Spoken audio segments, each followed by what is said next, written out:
Wallahi ikhwani, tuishi katika mujtamaa wa hatari. Leo kuoa kwetu ni ngumu zaidi kuliko mtu kuzini. Si mfahamu? Yani almujtamaa la yus'if, hakusaidii mujtamaa kabisa. Kijana atakaye kuoa leo apata tabu kuliko yule anayetaka kuzini. Anayetaka kuzini wal billah aweza kuzini bure balash, bure balash, afanye uchafu. Lakini mtu ataka kuoa aweza kupata uzito hajauona. Na waweza kuona wengine mababa na binti ishafikia wakati wa kuolewa, mfanyie wepesi kijana, ukuambiwa mtoe bure.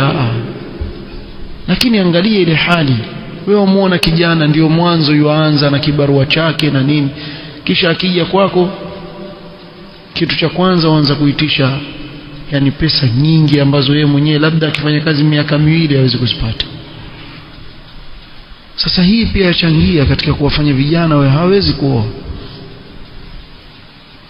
Kwa hivyo mtu aangalie pia ile swala, mkijana atakuoa uwezo wake uko vipi na nini, asaidiwe ili jambo liwe, ili watu waondoe ule ufisadi ulioko katika mujtamaa.